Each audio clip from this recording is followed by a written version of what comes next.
이 이야기들은 며느리들의 경험담이나 사연을 바탕으로 만들어진 글로 사실이 아닌 허구일 수 있습니다. 안녕하세요. 결혼 2년차 40살 여성입니다. 가정사를 먼저 꺼내자면 제 남편에게는 전부인과 사이에서 낳은 6살 아들이 한 명 있는데 이 아이는 처음부터 시부모님들이 키우기로 약속이 되어 있었고 만약 못 키울 시엔 친엄마에게 보내기로 되어 있었습니다. 남편은 결혼하면서부터 저에게 아이를 키우게 하는 일은 절대 없을 거라 장담했고 저 역시 아이를 키우게 됨 결혼 같은 건 안 하겠다며 제 의사 표현을 확실히 했었습니다. 그런데 얼마 전부터 시아버지가 당뇨 합병증으로 몸이 더욱 안 좋아지셨으니 시어머니는 너무 힘드시다며 저보고 잠깐만 아이를 맡아달라 부탁을 하시더라고요. 어쩔 수 없는 상황이긴 했지만 전 끝까지 데려오는 걸 거부하며 못하겠다 했습니다. 당시 제 생각으로는 지금 시댁 상황이 그러니 왠지 이번에 아이를 맡으면 평생 떠안아 키워야 할 것 같은 불안함감에 차마 잠시라도 데려오겠다는 말을 못하겠더라고요. 제가 거절하자 시댁에서는 평생 키우라는 것도 아니고 그 잠깐도 못해주냐며 난리가 났고 남편 역시 은근 서운해하면서 자꾸 저를 설득하려고만 들었습니다. 제가 끝까지 설득이 안 되자 남편은 저와 상관없이 이젠 본인이 아이를 저희 집으로 데려와 직접 다 케어하겠다는 말도 안 되는 소리를 하더라고요. 결론은 본인이 직접 하겠다는데 그것까지 막을 수 없어 나중에 그러라 허락해줬습니다. 아침부터 회사다가 저녁에 들어오는 사람이 어떻게 아이를 볼지 모르겠지만 혼자 다 한다고 약속을 했으니 일단 어떻게 하나 지켜보기로 했습니다.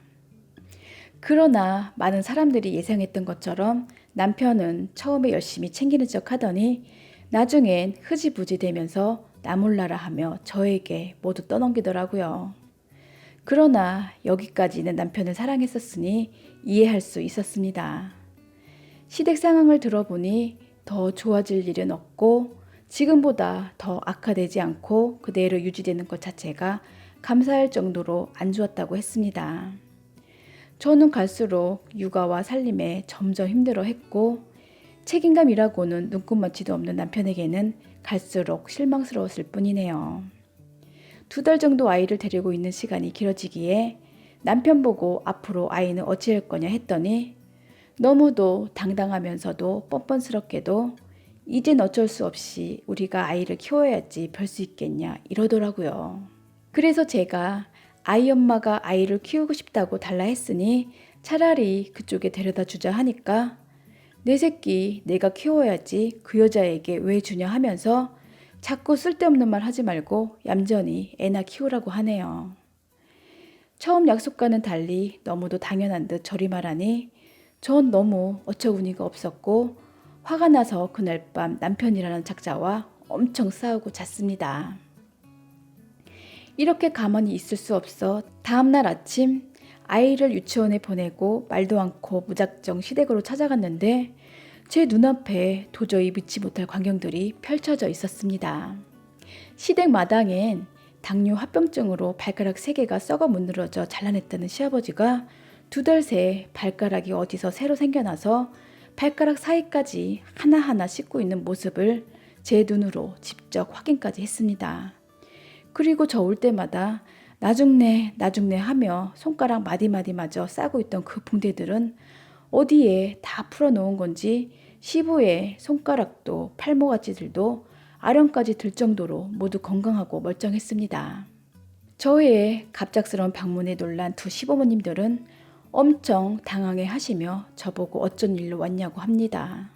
그래서 계속 안 좋으다시기에 며느리 도리로서 걱정이 돼서 왔는데 제 걱정을 무삭하게 만들 정도로 그새 시아버님은 없던 발가락도 어디서 나서 새로 달아났냐고 물어봤습니다.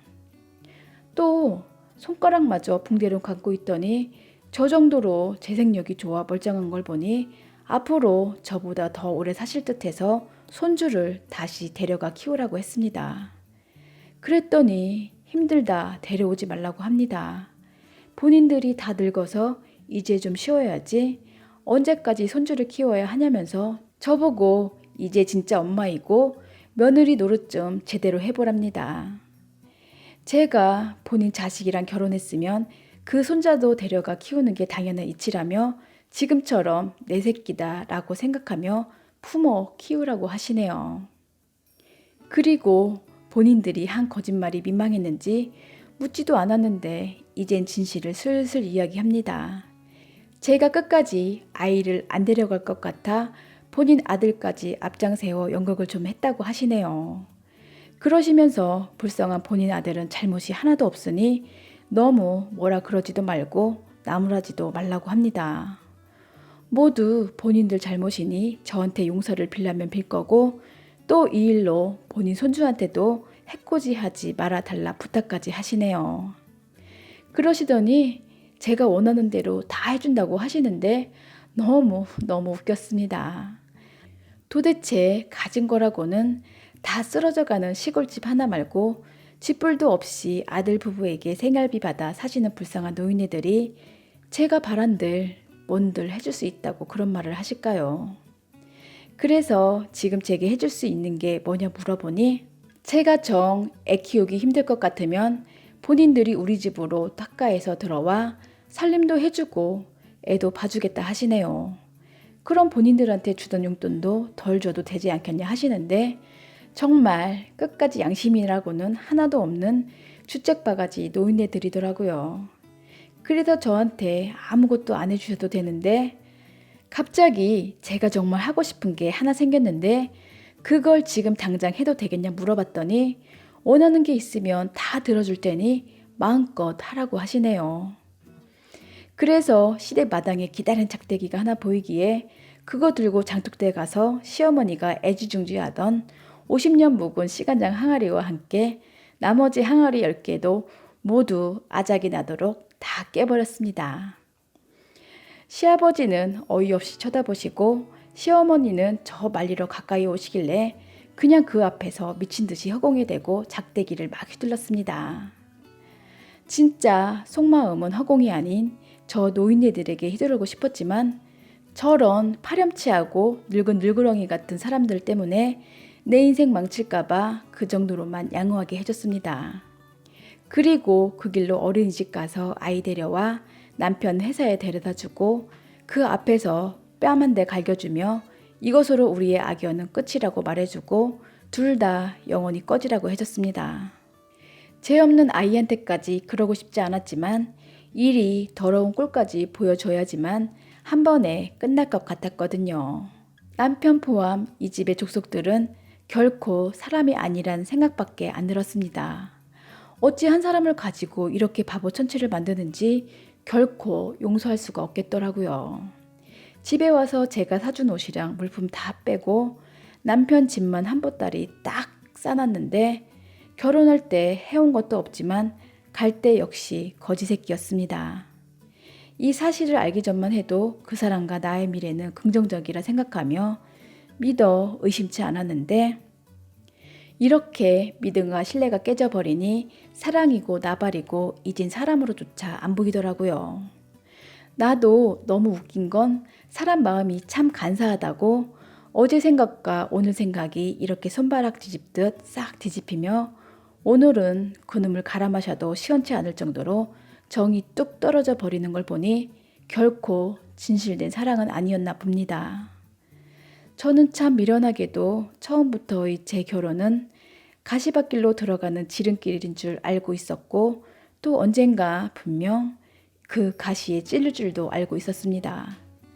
그러나 그 당시에 무슨 착각이었는지 다른 사람들은 몰라도 이 사람과 함께라면 다 헤쳐나갈 수 있다 생각했고 그 가시밭길에서 저를 구해줄 줄 알았는데 그 남자와 그의 가족들은 저를 더욱 구렁텅이로 밀어붙이기만 하더라고요. 100명의 사람 중 99명의 사람이 제 결혼을 반대했지만 전 그 1%의 희망이라도 있었기에 저에게 기적이 일어날 수 있다 생각했는데 역시 그건 착각에 불과했고 그런 기적은 저 같은 사람에겐 없다는 걸 이제야 뼈저리게 깨닫고 후회하고 있습니다. 앞으로 이혼을 하려면 저런 것들과 다시 상종해야 한다는 생각을 하면 좀 갑갑하지만 어쩌겠습니까? 더 나은 길을 선택하려면 진흙탕도 지나야 하고 잡초도 질근질근 밟아주는 역경과 힘듦을 겪어봐야 낙이 온다고 어른들 말씀하시니 전 이 일을 교훈 삼아 다시는 내 인생이 이런 구렁텅이로 빠지지 않도록 정신 똑바로 차리고 살아야겠습니다. 오늘도 끝까지 들어주셔서 고맙습니다.